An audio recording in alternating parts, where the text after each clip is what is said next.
Imagine waking up tomorrow and your first thought isn't about your alarm clock. Imagine you could tell your boss, "Today I'm out." What would you need to actually make that monumental leap? For most people, this is just a distant, unreachable dream that feels like a Hollywood happy ending. They scratch their heads and wonder, how much Bitcoin is really enough to leave this damn hamster wheel for good? Don't worry. Today, we're not just giving you a concrete answer, but a strategy that can turn this wild dream into reality. And yes, it's going to get a little crazy, but in a good way. Today, I'm going to tell you the story of Alex. On paper, Alex had everything others dream of. A salary that made bank managers raise their eyebrows, a company car that gleamed in the parking lot, and a secure spot in the system, more solid than a block of concrete. But every morning on his way to the office, through the same traffic jam, past the same grey buildings, he felt this paralyzing, yawning void inside him. It was as if he was sacrificing a piece of his soul every day on the altar of security. He was trading his most precious resource, his lifetime, for an illusion of stability. His days were an endless loop of optimizing spreadsheets that no one ever truly understood, pointless meetings that lasted longer than a bad science fiction movie, and the dreaded click on reply all. His life was a well-oiled but soulless process. He was stuck in a literal golden cage, its bars forged from regulations and deadlines. Until one day he made a discovery that turned his entire world upside down and made the cage tremble. Alex stumbles upon Bitcoin. At first he only saw what the headlines screamed: wild price swings, greed, and the feeling that only gamblers were involved. But then he dug deeper, much deeper than the headlines of the tabloids. And he understood. It was like a lightning bolt that cleared the fog in his mind. Bitcoin wasn't just another asset class, not a quick buck, not a lottery ticket. It was an escape door. A decentralized, uncensorable, absolutely scarce form of property in a world where everything else could be endlessly multiplied, inflated, and controlled. Suddenly he recognized the truth. True freedom isn't about being rich in the sense of flashy watches and loud sports cars. True freedom means having full sovereignty over your own time. And Bitcoin, that was the most powerful tool he had ever seen to conquer this freedom. It was his personal lockpick for the golden cage. Alex transforms from an imprisoned employee into a brilliant strategist.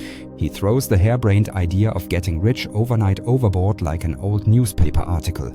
Instead, he develops a plan so watertight that even a duck would be jealous. His goal wasn't the lottery jackpot, but something much more valuable: financial independence.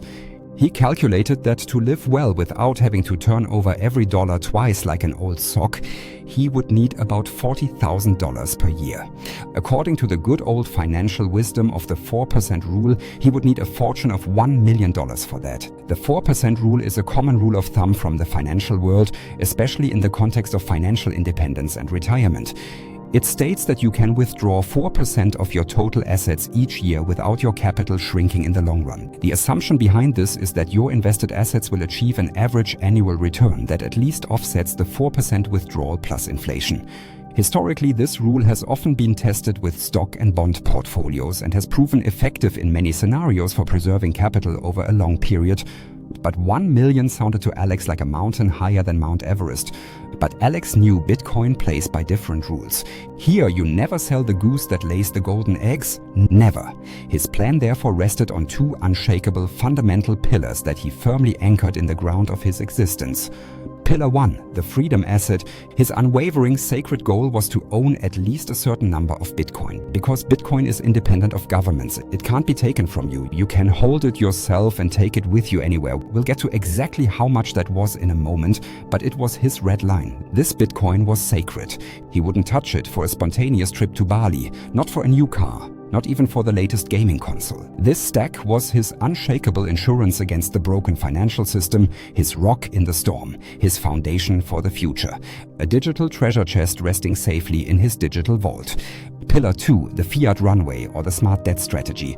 Before he made the jump and drove his boss crazy, Alex wanted to make sure that whenever he needed fiat money, he could simply borrow it. Sounds crazy, right? Not when you understand how the system works.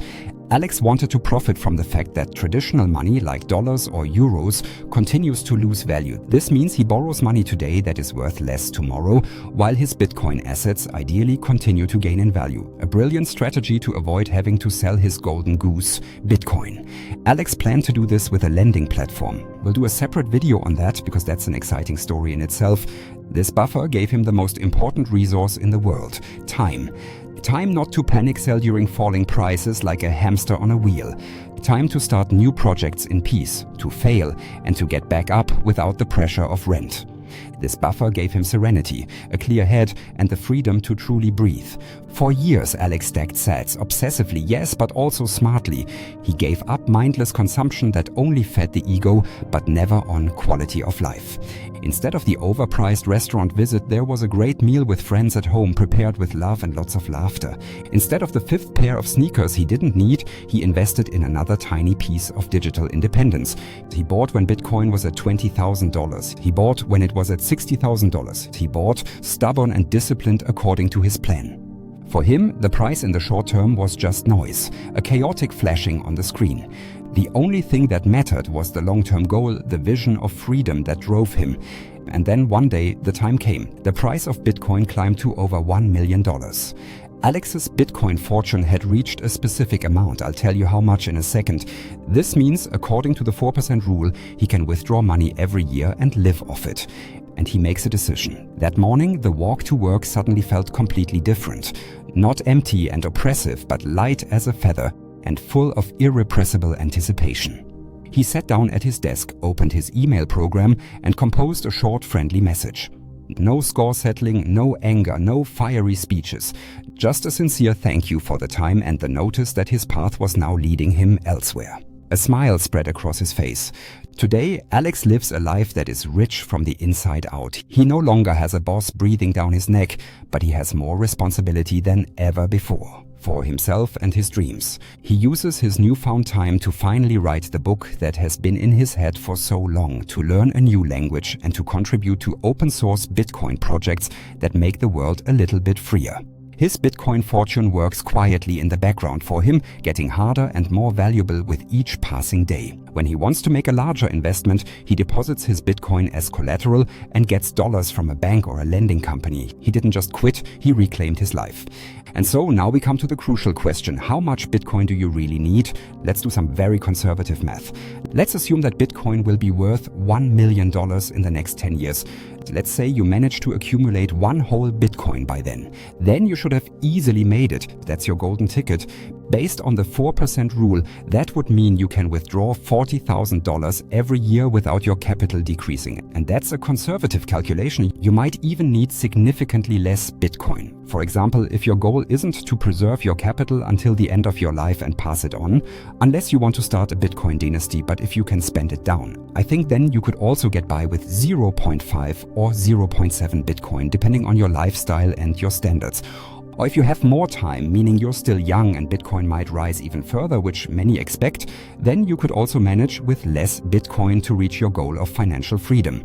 Or perhaps you have another brilliant idea for how you can earn a little something on the side, something you're passionate about that absolutely doesn't feel like work. Maybe then even 0.3 Bitcoin or even less would be enough.